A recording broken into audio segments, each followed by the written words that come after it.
Okay, so the last time I tried to record this took about 15 minutes to do so, and I want to make this version a lot more succinct. Then the queues happened, so I wasn't able to even get in at a normal recording time for 3 days. And then for most of today, people were doing construction work, so I think I'm just going to get this video done as quickly as possible. Obviously, this will involve spoilers for the thing that came out like a week ago as of recording this, so watch out for that. It will also probably require some spoilers for various games in the Xeno series, because this is about how the Xeno series accidentally made this game better for me. So, if you didn't read the title, I finished Endwalker, and to a much lesser extent the other expansions, but me being a Xeno fan made the game, specifically Endwalker, a lot more impactful to me for reasons that basically nobody else is going to also have. So this is more just, this is a funny thing that happened to me. But yeah. So just starting off, if you know me and know the characters in Xeno games I like, you might have already figured out what I'm going for with just this general character design and Dragoon glamour.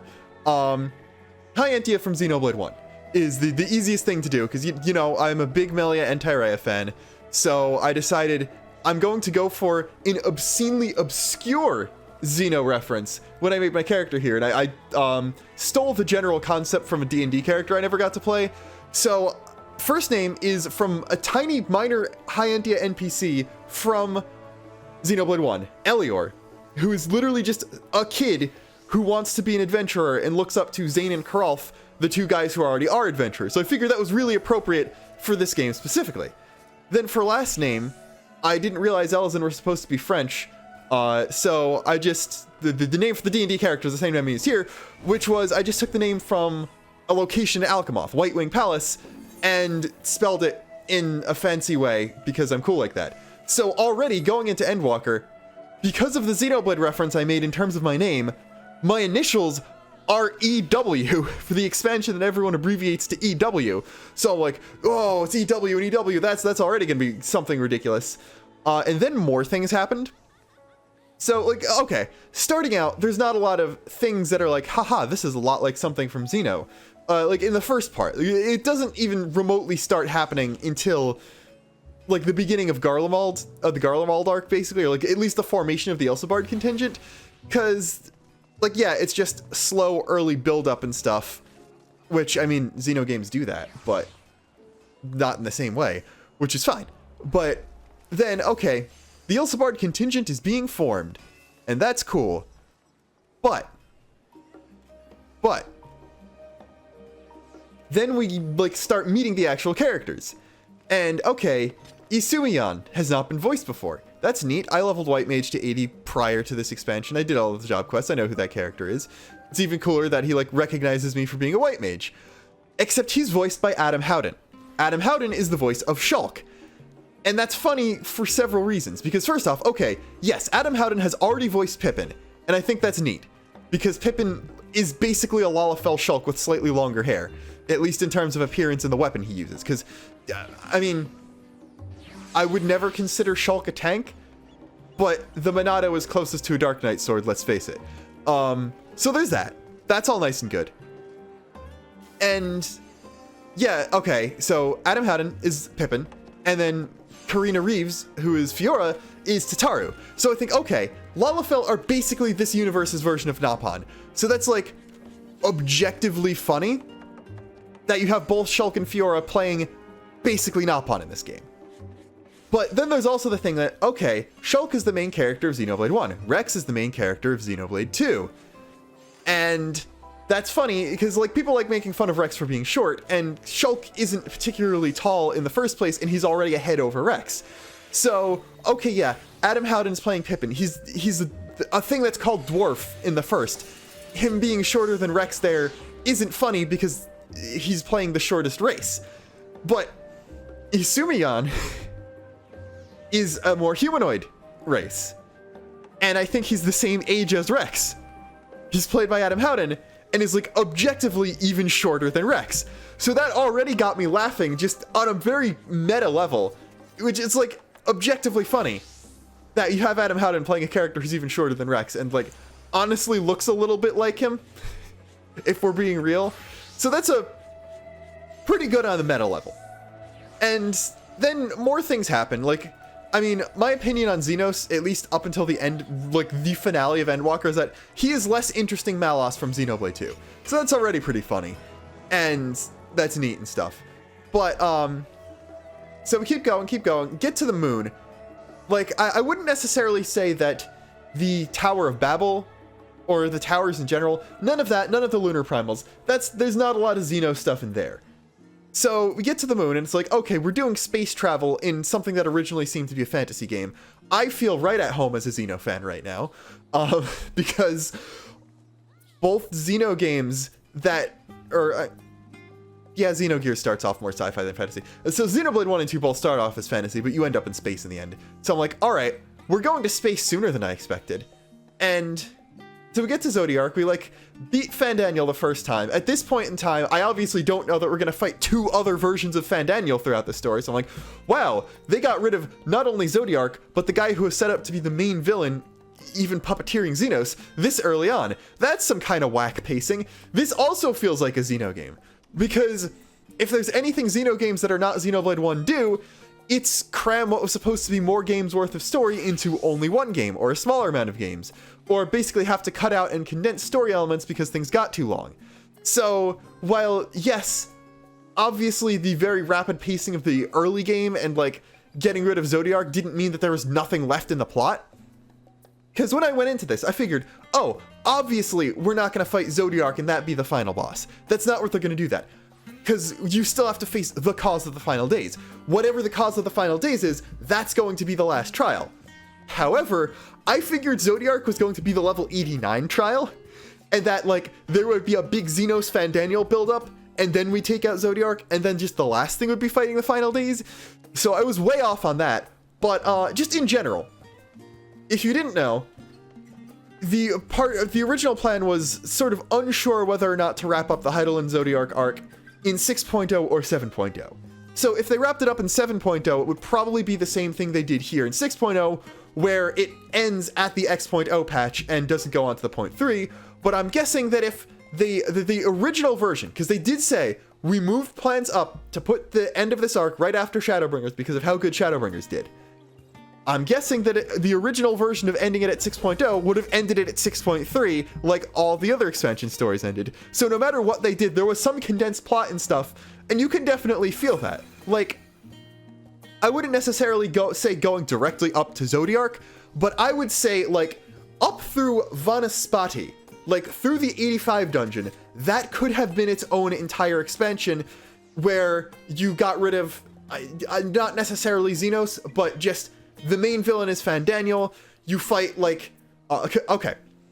The first 2 dungeons of this expansion, the bosses were primals, aka the things that almost exclusively have been trial bosses before. So, like, Anima, at least I expected to be a trial. So, basically what I'm trying to get at is, because, like, Pagelthon was the last dungeon of Shadowbringers and, like, the thing leading into Endwalker. So, the way I see it is, you could have had, okay, probably still Thavnair, probably still Labyrinthos, and just had the Endwalker version of Labyrinthos be a separate area that's just connected to the first one. And you could have had, like, probably two Garlemald areas, like a bigger Ilsabard. Maybe Thavnair could have been 2 areas as well.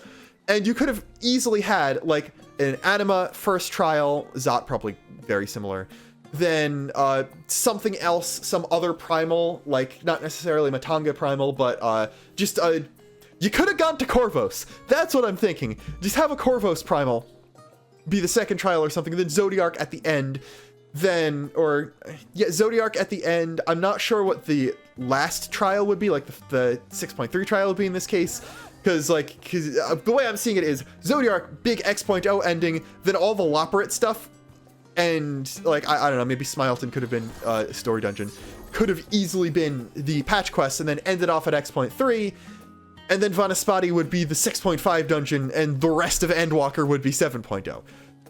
But they didn't do that. They condensed it a lot, and it feels like they condensed it a lot, because there's kind of whack pacing, goes really hard at the beginning, then, I mean, honestly, okay, the Elpis section is the slowest paced part, if we're being completely honest, because that and sort of like part of the second visit to Thavnair and part of the second visit to Labyrinthos could have probably been a bit better paced.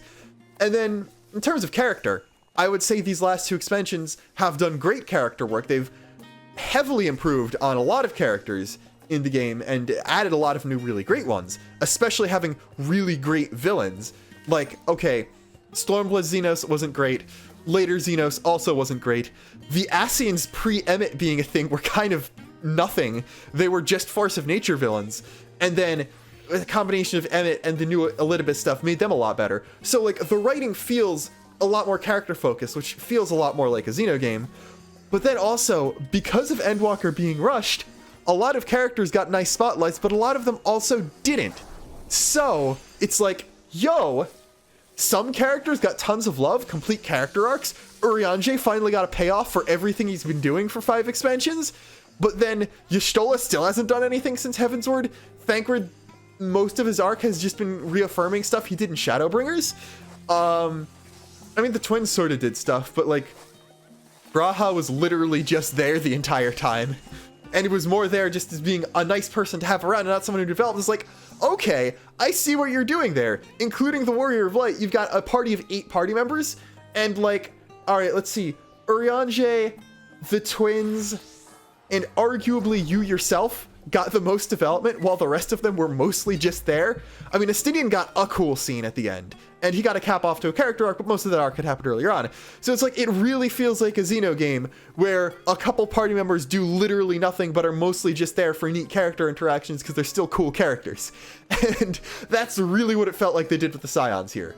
And I'm assuming they're going to avoid that by only giving you like 1 or 2 of the 7 Scions you had for this expansion going forward, while also having new characters. Like, basically, do Heavensward again, but if you make a character as awesome and Tyrea-like as Uzel, do not kill them. This time, is basically what I'm saying here. So that felt a lot like it. Then, you know what, I've spent enough time in Sharlayan, people are still talking about various Dark Knight changes here. Let's just go to the moon here. Because while exploring the moon and walking around on the moon, or any sort of moon, isn't really something that happens a lot. And when we get to Ultima Thule, that's where a lot more Xeno-like things happen. It's like, okay, the Amaratine architecture, that's not very Xeno. But when you get to the moon, there's this wrecked Allagan spaceship here, and that wrecked Allagan spaceship looks a lot like the Monado in the grass field from the Xenoblade 1. Like, this is just a moon version of the Xenoblade 1 title screen up there. So it's like, yo, that's pretty funny. Then obviously, like, the rest of the moon stuff, take it or leave it. The Loporrits are, because, okay, like, yeah, Lalafell in terms of being ruthless capitalists and also short is a lot like Nopon, but in terms of being a furry mascot race that are really good engineers for some ungodly reason, the Loporrits are a lot more like Nopon. So like basically, Lalafell got replaced by Loporrits as the Nopon analog after Endwalker, I'm gonna say, if we're being completely honest. So it's like, that was pretty funny. Also, I think at least G'raha's VA is a Loporrit, and I think at least one other either Scion or villain or someone also plays a Loporrit. So that's also funny because Xenoblade 2 has a big track record of major characters also playing Nopon in side quests. So that's pretty funny. But okay, that happens. The final days start, and I was not expecting the Terminus Beast to give me Xeno vibes, because like everything else that involves ungodly body horror in a Xeno game, they're Gnosis again. And I mean, it's sort of different, but the thing is, Gnosis are formed, big Xenosaga spoilers. This is the first Gears Saga thing I've been talking about, so I'm going to give an extra spoiler warning. Gnosis are formed by people's will rejecting assimilation and like rejecting the collective unconscious and returning to nothing, which, like, while it's not the same, the Terminus Beasts are formed by people giving into despair when the despair is being beamed at them by basically the collective angst of thousands of civilizations that got wiped out. So it's like a very similar, like just body horror thing that ends up actually being the result of a cosmic horror hive mind, which, like, okay, that's really, really cool. And conceptually, I'm like significantly happier with the Terminus Beasts than I thought I would be, because I thought they were just going to be, we figured out how to stop tempering, so we're gonna come up with another thing that you can't undo by the things we just invented. But no, that's pretty cool. And they did still do a paradigm shift, because I'm sure that Ascians went to places that we haven't visited yet, so primals are still going to be a thing, but we're not going to have to rely on other adventures with the Echo just happening to be around as our justification for how we're able to fight primals again. So I think that's neat. And that was pretty cool. And then you go back into Elpis and I'm like, yo, they did a Torna the Golden Country, but for 14. And it's like, okay, there's obviously big structural differences, but on the other hand, the structural differences kind of had to happen because of the game this game is. It's an MMO. I kind of doubt a sixth of Endwalker's story being controlling a character other than yourself would work at all. So they did kind of have to send you back in time travel, which, like, okay, Xenosaga in Final Fantasy XIV, or at least the Endwalker version of Final Fantasy XIV, because we're not going to talk about how broken the Shadowbringers timelines are. At least Endwalker and Xenosaga are two of the things that did time travel without screwing it up the best. So that's already pretty cool. But then our last hope is this thing from the past called Elpis. And I'm like, yo, that's literally Xenoblade 2. Elpis just means hope in Greek. So taking their... okay, well, the Tornans are Japanese inspired and are not given Greek names in the dub. So that's a different thing. But literally using the name of the area meaning hope to reference hope on a meta level in terms of the actual story is also something Xenoblade 2 does almost exactly. But then, the whole thing of finding out where the villains got their start and getting to pal around with some of them and other characters that we knew existed in the past and were very important and still relevant to the present. The literal successor to the character we control and who is the main character in the present storyline, because, like, Vana is there and she is awesome, and, like, all right, this is completely unrelated, but a MILF enthusiast got a lot out of this expansion, I think. Anyway, going back to other things. So it's like that also, and, like, okay, smaller main cast, technically, at least compared to the main story's party, that all felt really, really Torna. And it's like, everything's a slow-moving train wreck. Thanks, Chugga. That also felt really Torna. And, I mean, just in terms of, okay, like, obviously you're popping off because you get to control, you get to have Hythlodaeus, Vana, and Emmett as trust partners for the dungeon set in Elpis.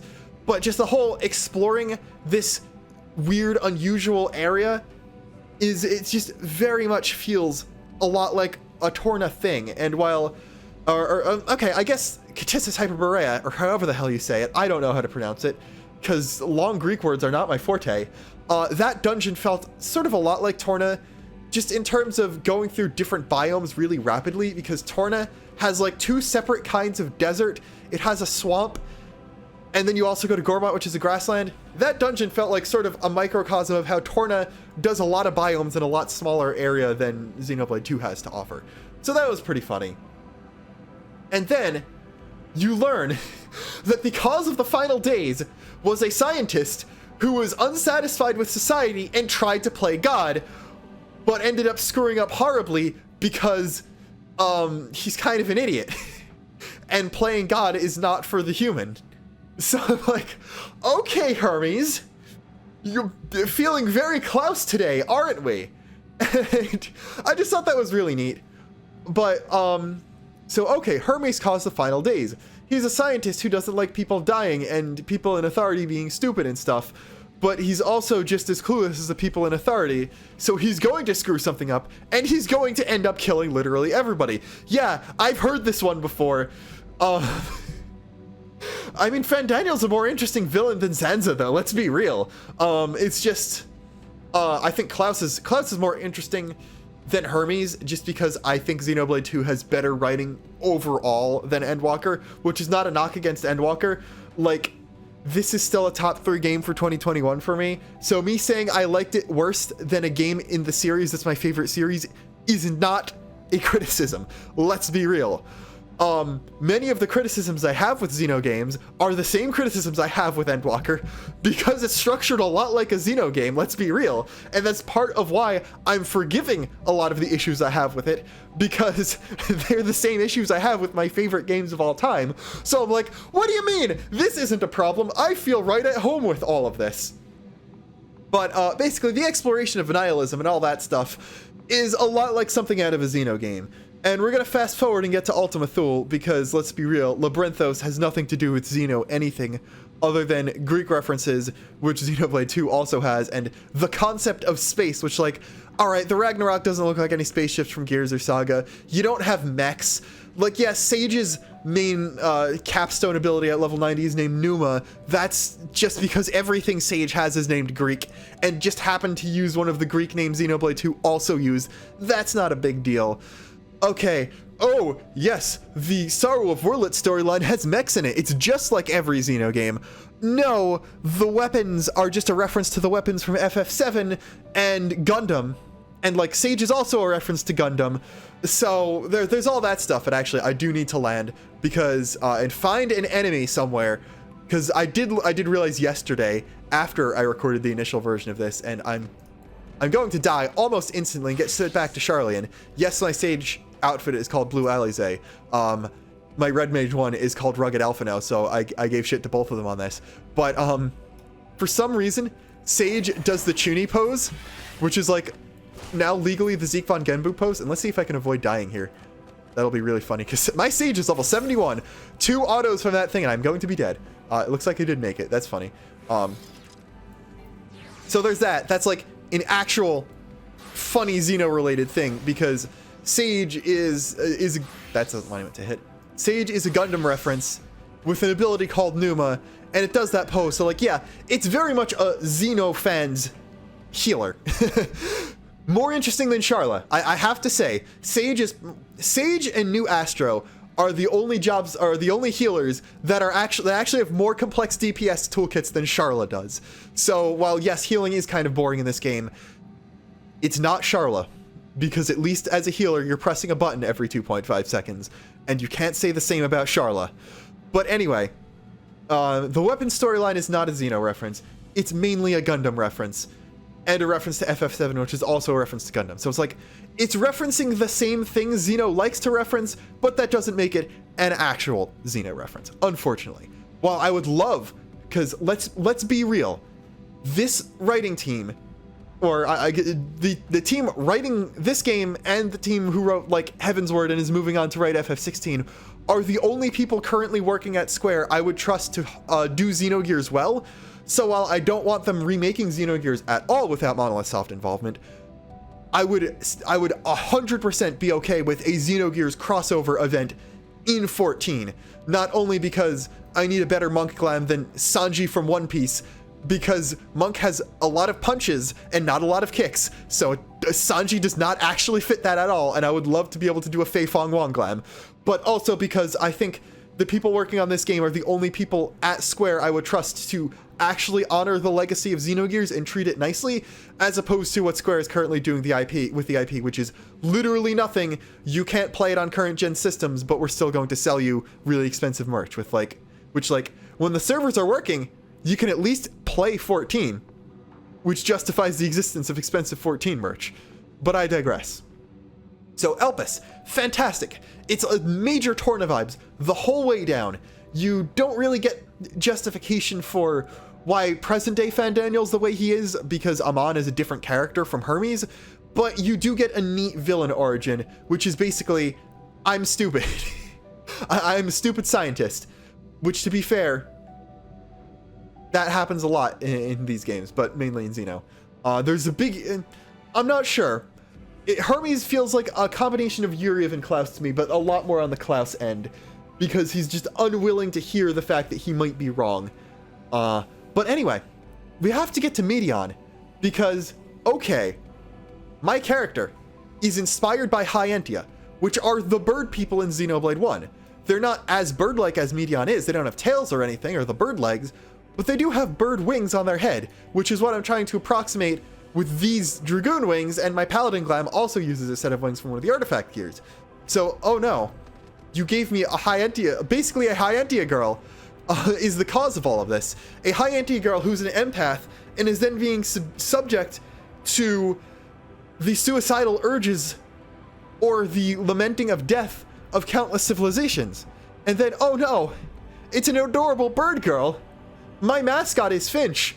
I already have one bird child. You can't do this. You can't give me a second and then make her goth because of basically things that she didn't have control over. Like, let's be real. Meteion isn't a particularly deep villain, and the Endsinger is literally just a cosmic horror force of nature that has no personality, really. But Meteion herself is extremely sympathetic because she was literally created as this adorable bird girl whose job was to go around the universe making friends with everyone, and then had the despair of everyone forced on her because her creator is a kind of a terrible person who didn't think things through.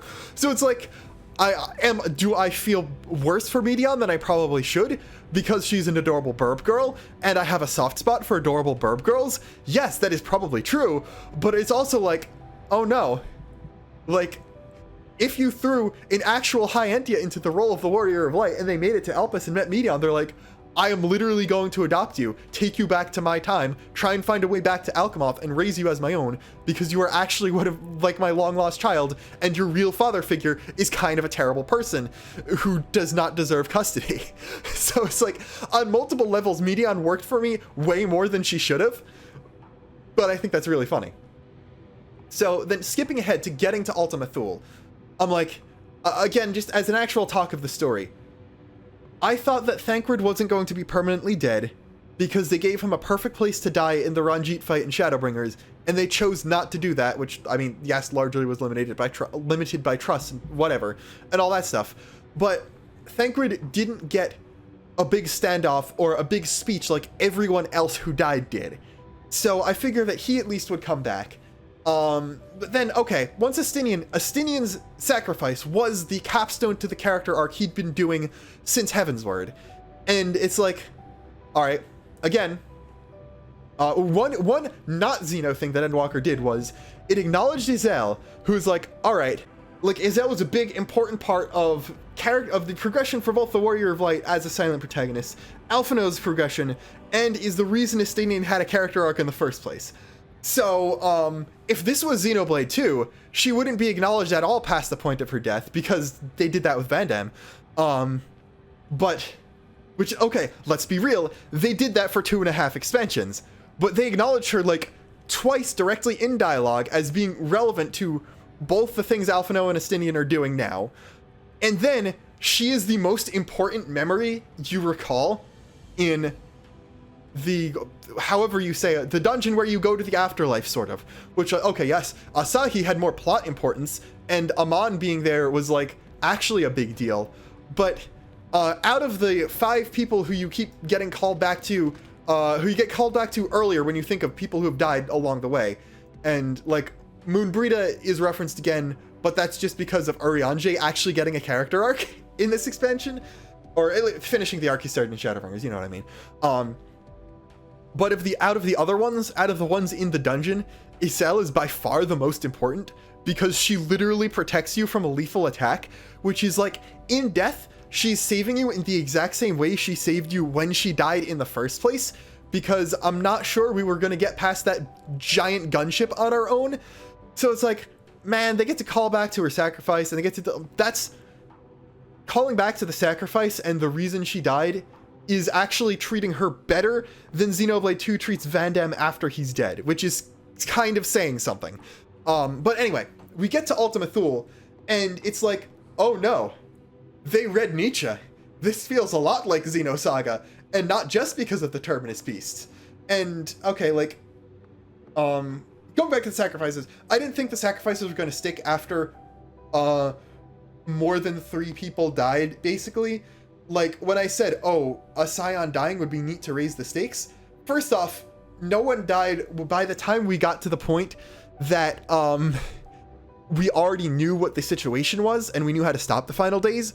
So it's like, okay, if they wanted to kill someone off, it would be smarter to do it earlier to show just how bad the final days actually is. And they did that by instead a slightly overly long sequence where the parents of an infant were both killed in different horrific ways. And then, like, the elephant cinnamon roll we met, who's, like, probably relatable to the entire player base because of social anxiety, also almost died, and then Estinian got to do a cool thing, which, like, okay, when we got to that point, I knew they weren't going to kill the elephant, mostly because I knew they also weren't going to kill a literal infant, so it was just trying to figure out who was going to save them. I was thinking reinforcements from Garlemald, but it being Estinian also worked, because, like, I figured, because they weren't doing anything with Xenos for the first half of the expansion, that at some point we were going to have to fight on the same side, and that was going to be lead into the final showdown with him, which I just kind of hoped wouldn't be the actual final boss because, well, yes, the ending sequence with him was good. It was mostly because the nothing character writing he'd been getting so far happened to line up really well with the philosophical themes of the expansion, which are also kind of a very Xeno type of philosophical themes to go with. So, like, Xenos died a less interesting Malos, but he also died doing something unique, philosophically wise, that Malos didn't get to do. So, I think they handled him about the best they could have, with him still having to be around for this expansion, I think. But yeah, so Ultima Thule, Scion sacrifices. I knew they weren't going to stick after a while. They obviously weren't going to let Y'shtola stay dead after they made a $1,000 doll of her. And they obviously weren't going to let the twins stay dead because it's the twins. You can't just kill children. Let's face it. Although I hope that them and Reen and Gaia, because she's there, obviously, that we get a time skip and we get to see them as fully grown adults in a way that we're probably not going to see Rex as a fully grown adult, because if Xenoblade 3 happens and involves the 2 universe, it's not going to involve an adult Rex. It's going to involve maybe Rex's grave. And like, okay, sidetracking again. If we see an adult Rex, I want them to do with him like what they did with Aang in The Legend of Korra, where instead of seeing him like, oh yeah, just as a young adult, we get to see like big political force in the world 40-year-old Rex, as opposed to just a few years older once he's done with puberty, because I think that would be neat. Anyway, I was going to make a joke that's not connected to Xeno at all about how technically this would be an okay place for Thancred to die if they'd made Eden required, and they have Thancred be like, yes, not only have I succeeded in my character arc, I've become a better person, both for my surrogate sister and my surrogate daughter, but I've also managed to raise someone who's better at getting women than me. I don't know how my 15-year-old daughter got a goth GF faster than I did, but she did. I'm okay with, I can make peace with dying now. If they'd done that earlier, then I would have believed that his death was sick. But anyway, the Ea specifically feel very Xeno, because like, okay, the whole thing is all of Ultima Thule and all is basically a deconstruction of 15-year-old reading Nietzsche for the first time and thinking life is pointless, why don't we just die? And the entire thing is everyone rejecting a cosmic horror based on that, because like, okay, to clarify, the first civilizations Meteion met, she was were in decline, or we're trying to die, because the dragons got completely destroyed, so they were just waiting the inevitable end, and they were despairing because of that. The Ea are kind of bad scientists and thought that the heat death of the universe, which, okay, heat death of the universe coming into play with some of the philosophical stuff, Hermes saying that Dynamis is roughly the same percent of the universe as dark matter or dark energy is hilarious. And I'm like, okay, that feels very Xeno. We're going to tie actual scientific concepts into our completely whack, completely made up philosophical fantasizing. So it's like, all right, that's pretty cool. I see what you did there, and I personally appreciate it. So that was really neat. in general. But then, so she met the dragons, got the despair from them, and then got the despair from, because like you see the dead ends. A lot of the civilizations she sees in the dead ends are people like because like there's the fish people were just a plague that got them blaming each other instead of the cause of the plague, so they didn't stop it and they gave into despair then. So a lot of civilizations were already going extinct and were despairing because of that. The Ea being, a notable exception. Meteion felt the despair from those, and because she's an Enteleki, got consumed by it and then started passing that despair to other civilizations she met. It wasn't necessarily a case of every civilization in the universe wanting to die. A lot of them wanted to die, yes, and some of them were stagnating like the Omicrons. But a lot of them were in decline and despairing because they knew the end would come, which caused a negative feedback loop, causing Meteion to make other civilizations that were okay to also want to die. So, it wasn't necessarily that all life in the universe is hopeless, it's that thinking that us dying means that everything is hopeless and pointless is a bad way to think. And everyone has a different reason for thinking that's wrong, because it's obviously wrong, and the whole point of living is to come up with your own reason for why life being pointless is wrong. Which, like, they did that in a really nice way, because some of the reasons that were given were actual capstones to character arcs people had. Like, Estinian did that, Alize to a lesser extent did that. Y'shtola has not changed fundamentally as a character since becoming blind, and even then, that's just an informed hindrance. And even then, in Ultima Thule, she literally isn't blind because Thancred's a bro. But, like, the responses everyone gives is still good in-character responses, and stuff like that. Because, like, okay, me literally being someone who wants to study science and acknowledges that the universe probably ending in a whimper is going to happen, but not stopping me from wanting to discover everything I can about the universe, Y'shtola's speech resonated with me there, just on a personal level, even if I don't think it was, like, the most poignant or most objectively well written or most informed by a character arc one. So it's like, all of that, using good character writing to combat the philosophy of the villain and come up with a more healthy mindset for everything is really good, especially when the other villains get in on it. Because Emmett respects your strength and wants life in some degree to carry on, even if it's not his life, which, like, okay, yeah, the Emmett we summon is a more cleansed version. He's not tempered, and he has memories of knowing you in the past, so he is a different character fundamentally than the one you fight in Shadowbringers. But he's also, it's like, has changed his philosophy from, I literally don't care anymore, just let everything end, but if we can bring back stuff that we lost, then all the better, I guess. But if I fail, then at least free my friends and let them die. His philosophy changes to, if some life can go on, then my life was worth living. And then Xenos also gets in it by saying, really? You think life is pointless? I have a reason for living that no one else agrees with, but I'm going to do it anyway. And, like, giving into despair because of anything stupid like that is stupid. Why would you even consider doing that thing? So I think that's... I just realized I tapped out by accident. I'm sorry. So I think that's really good, and it made... Even if I think it was lesser than a lot of Xeno's philosophical writing, I still think it was nice. So that's basically everything I could think of. But yeah, there are a lot of Xeno-like moments, and a lot of unintentionally things that on a meta level make me think of Xeno in an interesting way that made me appreciate Endwalker probably more than I should have. Like, I'm still not sure if I like Heavensward more. Looking back on Shadowbringers, I realized I had a lot of filler that I didn't care for. But anyway, Xeno made me appreciate this more, and while I would love to say there are a lot of things a Xeno fan would like about this, especially on a combat level, because, hey, Xenoblade 1 and X were heavily inspired by MMO combat. There you go. You're probably...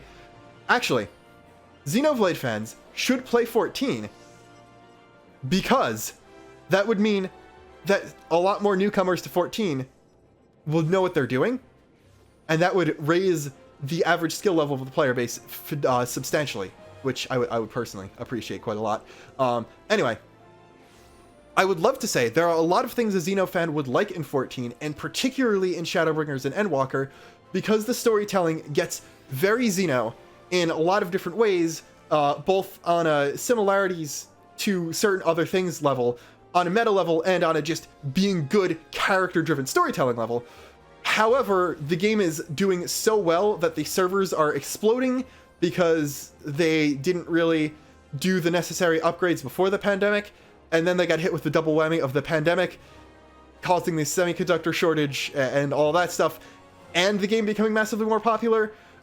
So you literally can't start the game now if you wanted. So instead, what I will say is, if you're a Xeno fan, play all of the Xeno games you haven't yet. I will not look down on you for emulating Gears and Saga whatsoever, because if the developers refuse to make it available, then go right ahead and emulate it.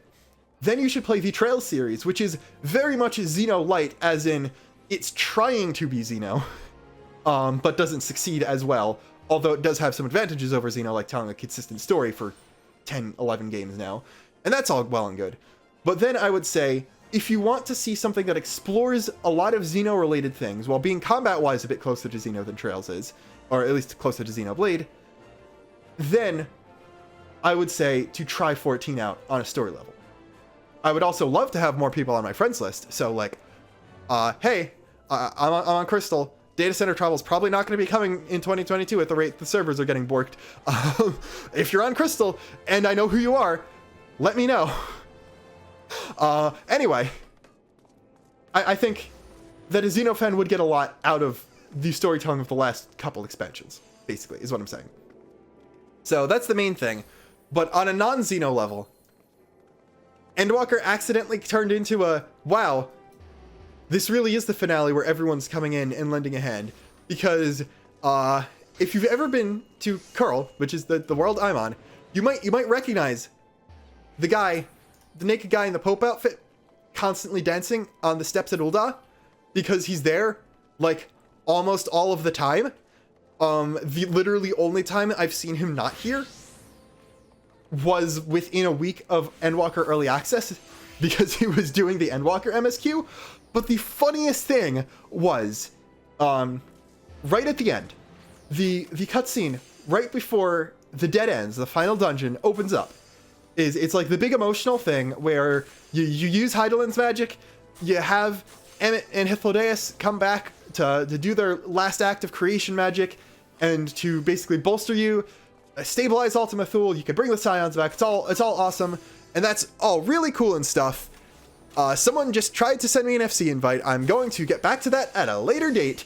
And all of that. So that's a really long cutscene. It's like 15-20 minutes or whatever. I come out of that, so it's all emotional and stuff. And then that guy is there. He's actually there.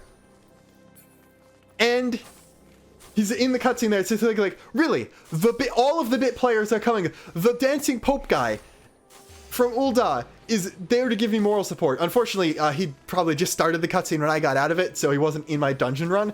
But that was a really funny moment that very few people would ever get to experience, and that's just a really funny thing in general. But obviously, like, the high points in Endwalker in general were this really makes me feel like I'm playing a Xeno game, a lesser Xeno game, to be brutally honest, but it still feels like I'm playing a Xeno game, and I like it all the more for that.